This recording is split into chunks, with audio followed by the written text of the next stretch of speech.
تجربه چی بوده؟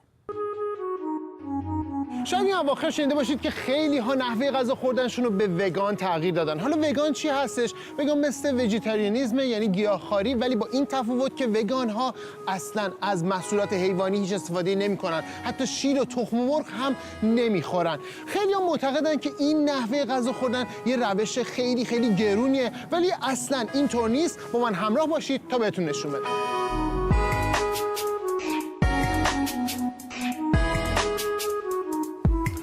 جالبه بدونید که فقط سال پیش در آمریکا 4 برابر شده تعداد آدم‌هایی که تغذیه‌شون رو به وگان تغییر دادن. من امروز اومدم یکی از دوستان انگلیسی رو ببینم که یک متخصص تمام عیار در داستان وگان هستش. با هم قراره یه صبحونه‌ای بخوریم و بعد بریم خرید بکنیم و بریم غذای ایرانی درست بکنیم. Here it is, beautiful. درود بر شما. درود بر شما. 3 بار ها.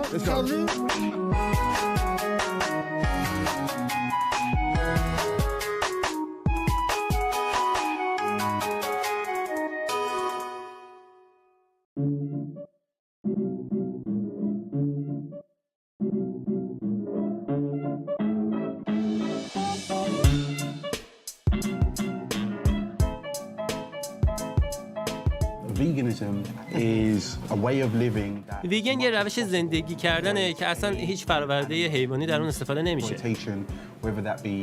کسایی که ویگن هستن برای آرایش، دارو یا لباس از هیچ فرآورده‌ای که از حیوان در اون استفاده شده باشه استفاده نمیکنن. ویگن میتونه برای کمک به سلامتی باشه یا حتی حفظ محیط زیست. چون احشام غذایی رو میخورن که ما به اونا میدیم و در اثر خوردن این مواد غذایی چیزایی رو که دفع میکنن برای محیط زیست زیانباره. و قابل درک نیست که ما این همه غذا رو به حیونا میدیم بخورن و بعد ما همین حیونا رو میخوریم. خب حالا ببینیم مزه‌شون چجوریه. اول از همه اینی که این امتحان بکنیم که شبیه فیله مرغ ولی همونطور که گفتم از گندم ساخته شده. باور نکردنی، اصلا انگار که دارم گوشت میجوام ولی طعمش کاملا گیاهیه و خیلی خیلی خیلی خوشمزه است. یعنی خیلی خوشمزه تر از خود گوشت. خب ببینید این چیه؟ اسمش هست جک فروت. اگه تو اینترنت بزنید میبینینش. من که تو ایران ندیده بودم این میوه رو، ولی اینجا خیلی استفاده میشه چون که شبیه گوشت خوک هستش. خیلی هم بهش رغبت زیاده. انقدر خوشمزه است که من دارم میگم که چرا تا حالا گوشت میخوردم بی دلیل. بزرگترین تصویر غلطی که وجود داره اینه که میگن آدما با هر فرهنگی نمیتونن ویگن باشن، ولی اصلا اینطور نیست. اگه نگاهی به غذاهای ایرانی بندازیم مثل آش رشته یا فلافل یا حتی هموز، همشون ریشه ویگن دارن. از اون زمانی که انسان‌ها پولدار شدن و تونستن گوشت بخورن، گوشت زیادی وارد چرخه غذایی شد. اگه به زندگی اجدادمون نگاه بکنیم و با اونا صحبت کنیم میفهمیم که اونا در گذشته گوشت کمتری مصرف میکردن.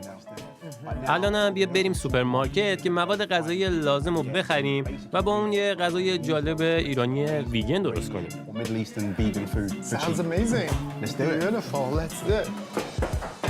Have a good day. Thank you guys. خب اومدیم سبزیجات و میوه هامونم بخریم که جای به من گفتش که میخواد قرمه سبزی و یکی دو تا غذای دیگه برام درست بکنه ولی تماماً ویگن. بریم ببینیم که چیکار میکنه.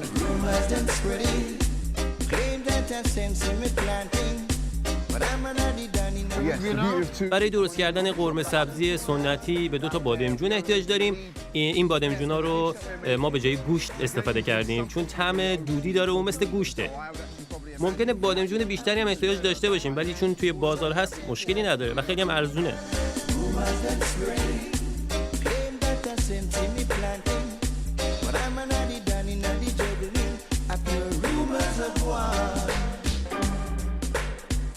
دو تا بسته خرید کردیم شد 6 پوند که باهاش یه پرس غذا بهتون نمیدم. Thank you very much. Thank you.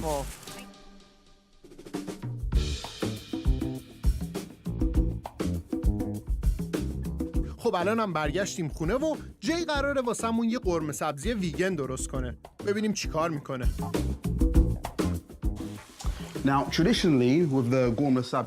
ما داریم قرمه سبزی سنتی درست میکنیم و بادمجون چیز جالبی که داره اینه که پخت اون زیاد طول نمیکشه، اما اگه گوشت بود زمان پخت زیادی لازم بود. به جای بادمجون میتونیم از میوه ها و سبزیجات مختلف هم استفاده کنیم و چون توی این غذا گوشت نیست مدت زمان بیشتری هم میشه اونو توی یخچال نگهداری کرد. Minutes as opposed to the usual 3 hours plus. حالا ورداریم ببریم قرمه سبزی و من و تو به بچه ها بدیم بخورم ببینم که نظر اونا چیه. Dude, this is it. Boom.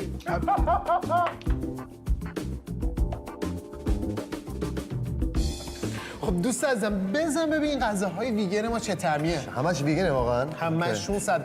شروع میکنم این مثل اینکه یه قرمه سبزیه.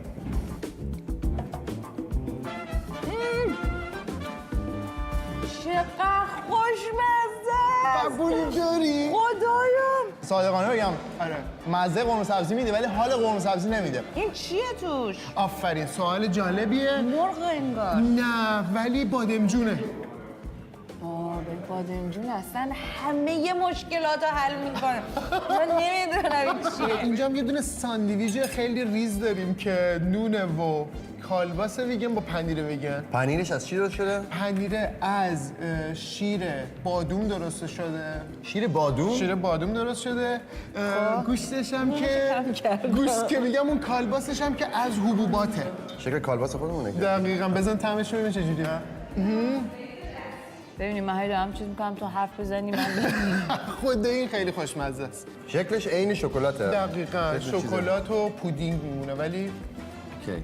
یه کوچولو این خیلی عالیه. آفرین. خیلی بعد دوست عزیزم ببین شما الان اینجا پروتئینت هم عالیه. خوردی، شکر و فت هم اینجا چربی هم خوردی. بعد یه چیزی هم بهت بگم که برای این تهیه این بشقاب تقریبا ما 10 پوند خرج کردیم. شوخی باورت میشه؟ خیلی مفته. دقیقاً قیمت پس من داری. شدم ویگن. بوم ببینید. بوم اوکی. حله بوم. خب همونطوری که دیدین خیلی خوششون اومد، خیلی هم خوششون نیومد، ولی توصیه من به شما اینه که حداقل یه چند تا از وعده‌های هفته‌تون رو وگان یا گیاهخواری بکنید. هم برای جیبتون خوبه، هم برای سلامتیتون خوبه، هم برای کره زمین.